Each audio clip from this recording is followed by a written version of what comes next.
அமெரிக்காவின் பாதுகாப்புத்துறை அமைச்சகமே எழுப்பினர். I don't know anything about it. I'm not a big fan of the Atlantic.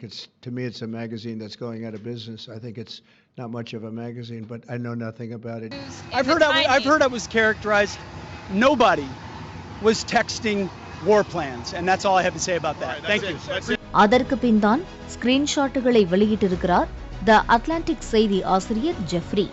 அந்த signal சாட்டிங்கில் எத்தனை மணிக்கு எங்கு தாக்க வேண்டும், பதிலுக்கு அவர்கள் எப்போது திருப்பி தாக்குவார்கள், என்ன மாதிரியான ஆயுதங்கள் பயன்படுத்தப்படுகிறது என்ற தகவல் இடம்பெற்றிருந்ததாக கூறப்படுகிறது.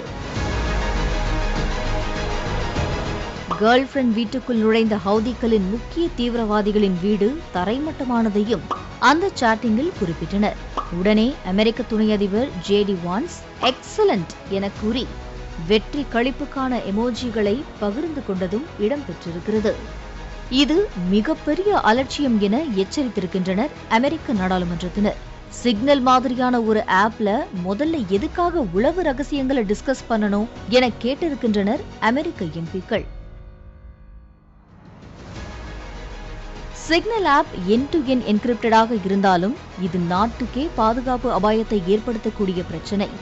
ட்ரம்பின் முதிர்ச்சியற்ற அரசு நிர்வாகம் பண்ணின இத்தகைய தப்ப ஏற்கவே முடியாது. சிக்னல் ஆப்ல சீக்கிரட்டா நடந்த சாட்டில் செய்தி ஆசிரியரை இணைத்த ஹெக்ஸித் பதவி விலக வேண்டும் எனவும் கோரிக்கை வலுத்தது.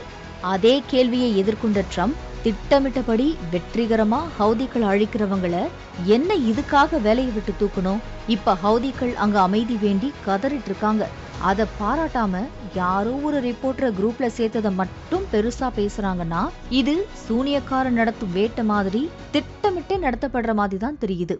இதுக்கு முன்ன ஒரு அதிபர் தூங்கிட்டு இருந்தாரு, அதனால உலகத்துல பல